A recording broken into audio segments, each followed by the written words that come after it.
Arrêtez-vous un instant, respirez profondément et laissez la précipitation du quotidien s'estomper. Avant de chasser, peut-être un peu trop machinalement, votre chat de votre fauteuil préféré, cet endroit douillet où il aime tant se prélasser, prenez une seconde, juste une petite seconde, pour véritablement réfléchir.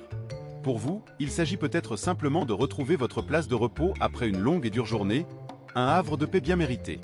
Mais pour lui, pour ce petit félin qui partage votre vie, cela pourrait être vécu comme un acte de trahison incompréhensible, une blessure silencieuse infligée à la confiance qu'il vous porte. Le mot « trahison » vous semble peut-être un peu fort, excessif même. Pourtant, la bataille silencieuse et quotidienne qui se joue dans des millions de salons à travers le monde, dans chaque foyer où un chat et un humain cohabitent, n'est pas qu'une simple et anodine scène de la vie domestique. C'est un véritable choc de civilisation, une rencontre parfois explosive entre le monde humain et le monde félin, chacun régi par ses propres codes, ses propres règles et ses propres perceptions de la réalité. Nous avons souvent l'impression de simplement demander poliment au chat de se pousser, de libérer la place pour que nous puissions nous asseoir. Mais lui, il le perçoit différemment. Il voit son allié le plus important, sa source de chaleur, de nourriture, de sécurité et d'affection, se transformer soudainement en une menace, un intrus hostile qui le chasse brutalement de son îlot de stabilité, de ce refuge qu'il considère comme sien. Dans cette guerre invisible, silencieuse mais omniprésente, l'enjeu est bien plus important que le simple droit à une couverture douillette ou à un coussin moelleux. L'enjeu, c'est la confiance, cette monnaie fragile, si facile à perdre d'un seul geste brusque et presque impossible à reconquérir complètement, même avec des tonnes de caresses et de friandises. Alors, que se passe-t-il réellement dans la tête de votre chat lorsque vous le dérangez de la sorte, lorsque vous l'arrachez à son sommeil paisible ou à sa contemplation silencieuse? Essayons de comprendre ensemble pourquoi un geste qui nous semble si anodin, si insignifiant, peut durablement abîmer votre relation, creuser un fossé entre vous et votre compagnon félin. Pour véritablement comprendre la logique féline, il est essentiel de se défaire de nos notions humaines de propriété ou de possession. Ces concepts qui régissent si souvent nos interactions. Quand un chat saute avec grâce sur votre canapé, il n'essaie pas de se l'approprier, de le revendiquer comme sien. Il fait quelque chose de bien plus fondamental, de bien plus instinctif. Il étend sa carte de sécurité, il renforce son sentiment d'appartenance à un lieu. Imaginez un monde où vous vous orienteriez non pas principalement avec la vue comme nous le faisons, mais principalement avec l'odorat, avec les effluves subtils qui vous entourent. Pour un chat, votre maison entière est une carte complexe et à plusieurs niveaux, constituée d'une myriade d'arômes, de parfums et d'odeurs qui lui sont familiers. Et les repères les plus importants sur cette carte olfactive sont les siens, les marques qu'il a lui-même déposées. Quand un chat se frotte affectueusement les joues ou les flancs contre un pied de table, un coin de canapé ou vos jambes, il ne vous fait pas que des câlins, des marques d'affection. Il fait du marquage, il dépose son empreinte. Des glandes spéciales situées sur son visage, ses pattes et sa queue libèrent des phéromones, des signatures chimiques uniques, invisibles pour nous humains, mais parfaitement claires et lisibles pour lui, pour son odorat développé. Chaque marque est un message subtil, un signal olfactif qu'il se laisse à lui-même. Je suis passé par ici. C'est sûr. C'est mon territoire, mon havre de paix. Ces odeurs familières créent un cocon de confiance, un sentiment de sécurité qui le rassure. Le canapé et le fauteuil, le tapis ne sont pas de simples meubles, des objets inanimés.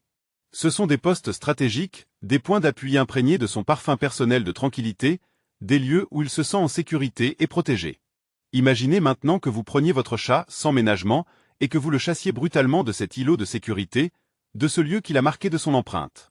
Dans son monde, c'est comme si quelqu'un effaçait soudainement les repères essentiels de votre carte de navigation en plein milieu d'une ville inconnue, vous laissant désorienté et vulnérable.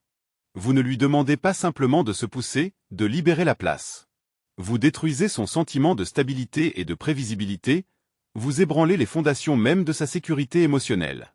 Vous n'empiétez pas seulement sur sa propriété, mais sur son système de sécurité personnelle, le forçant à se sentir vulnérable et exposé là où il devrait se sentir protégé et en confiance. Si le fauteuil est le centre d'un territoire sécurisé, le seuil de la pièce en est la frontière, le poste de douane, la limite entre le connu et l'inconnu. Et c'est là que se joue un autre drame de malentendu, une autre source de frustration entre l'humain et le félin. Vous connaissez sûrement cette situation. Le chat s'approche de la porte avec une démarche hésitante et s'arrête net. Il se contente de rester là, immobile, debout ou assis, en regardant le vide d'un air pensif, comme perdu dans ses pensées, et bloque le passage. Première pensée de l'humain impatient, il est encore en train de bugueur, de faire sa tête de mule. Il a oublié où il allait? Ou il le fait exprès pour m'embêter, pour me faire perdre mon temps? Mais là encore, il n'y a ni paresse, ni méchanceté, ni volonté de vous contrarier. Nous sommes face à un spécialiste de la sécurité de haut niveau en pleine action, un gardien vigilant qui veille sur son territoire. Pour un chat, le seuil n'est pas qu'un simple passage d'une pièce à l'autre, un simple endroit pour marcher. C'est une frontière entre un territoire familier et sûr qu'il connaît et maîtrise, et un nouvel espace qu'il faut évaluer, analyser, scruter attentivement avant de s'y aventurer. Immobile sur le seuil, le chat se lance dans un examen minutieux, complexe et silencieux. Ses oreilles, dressées comme des antennes sensibles, s'efforcent de capter le moindre bruissement, la plus infime vibration sonore émanant de cet espace nouveau. Son nez frémissant analyse les courants d'air, décelant avec une précision infaillible les odeurs inconnues, les effluves potentiellement inquiétantes qui flottent dans l'atmosphère.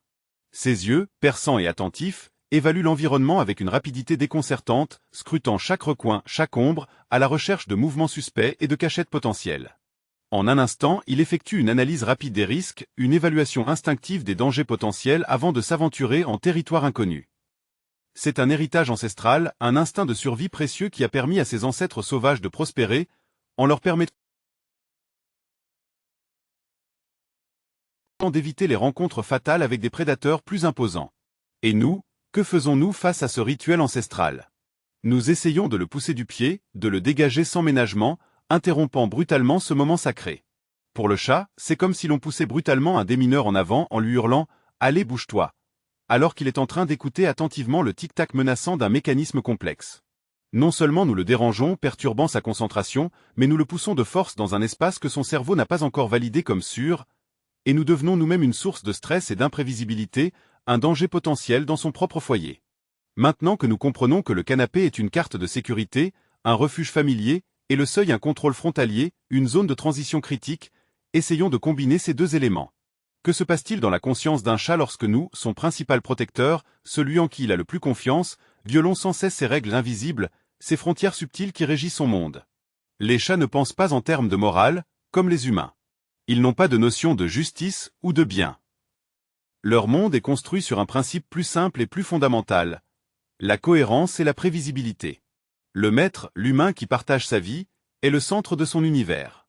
C'est l'être qui est associé aux choses les plus positives. La nourriture, la chaleur, la sécurité, les câlins réconfortants. L'humain est un phare vivant qui signale que tout va bien, que le monde est sûr et prévisible. Et voilà que ce phare, autrefois fiable, se met à se comporter de manière irrationnelle. Celui qui devrait protéger devient lui-même une source de menace.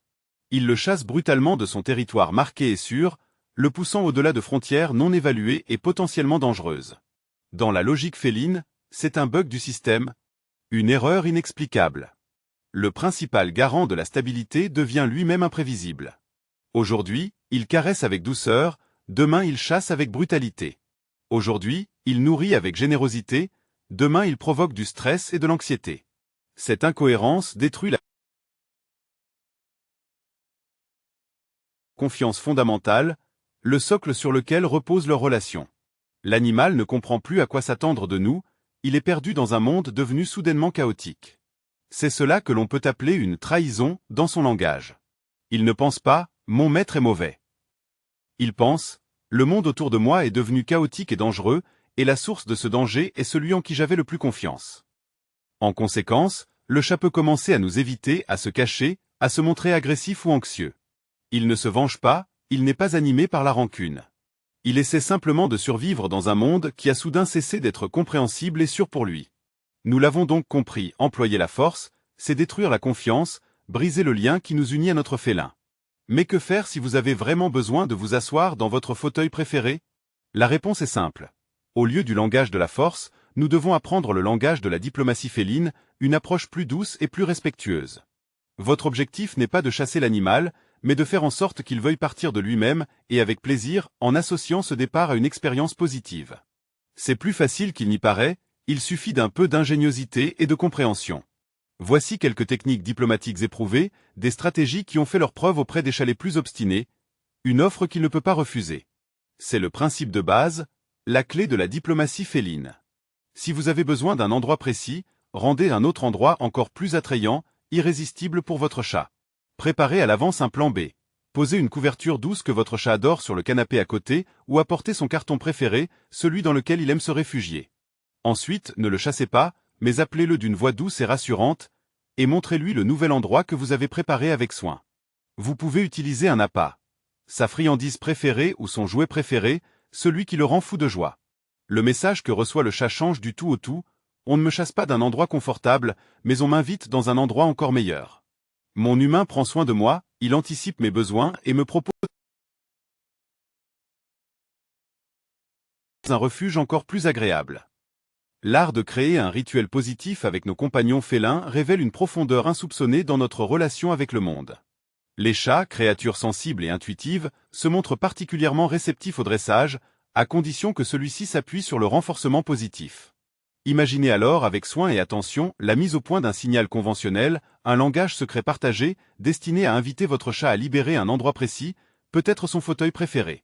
Ce signal peut prendre la forme d'un discret claquement de doigts, d'un mot doux murmuré avec affection tel que « place » ou « viens ici ». L'essentiel réside dans la constance, dans la répétition immuable de ce signal.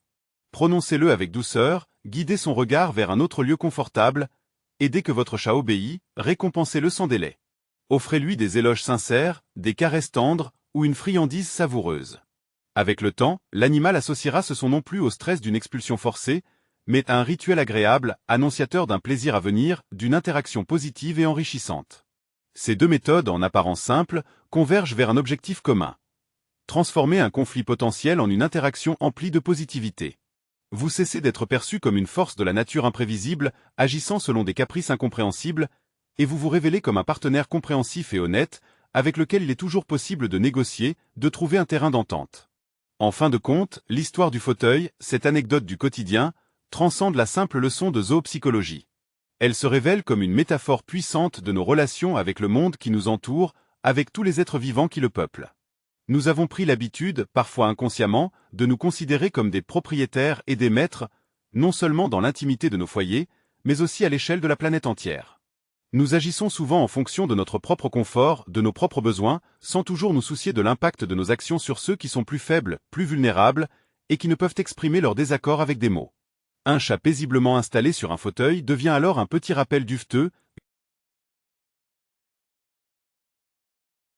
une douce piqûre de conscience, nous rappelant que le monde ne tourne pas autour de nous seuls. Comprendre ces frontières invisibles, respecter ses rituels et son langage, c'est le premier pas vers un changement de paradigme, une transformation profonde de notre vision du monde. C'est un pas qui nous fait passer d'une mentalité de propriétaire, imbu de ses droits et se croyant tout permis, à une mentalité de voisin, sage, attentif et empathique, conscient de sa place dans un écosystème complexe et fragile. En apprenant à négocier avec un chat au lieu de le commander, en privilégiant la communication et le respect mutuel, nous cultivons une qualité dont l'humanité a plus que jamais besoin aujourd'hui. La capacité de voir le monde à travers les yeux d'un autre être, de comprendre ses besoins et ses aspirations. Nous ne devenons pas seulement de meilleurs maîtres pour nos animaux de compagnie, plus attentifs à leur bien-être et à leur bonheur. Nous devenons de meilleures personnes, plus ouvertes, plus tolérantes, plus conscientes de notre interdépendance avec le reste du vivant. Et alors, notre maison se transforme en quelque chose de plus qu'un simple appartement, un lieu de passage. Elle devient un espace de confiance et d'harmonie véritable, un sanctuaire où l'humain et le chat ne se sentent plus comme un objet et un propriétaire, mais comme des membres d'une même famille, liés par l'affection et le respect, vivant sur un territoire commun, sûr et heureux. Un lieu où chacun trouve sa place, où chacun se sent aimé et valorisé, où la cohabitation devient une source de joie et d'enrichissement mutuel.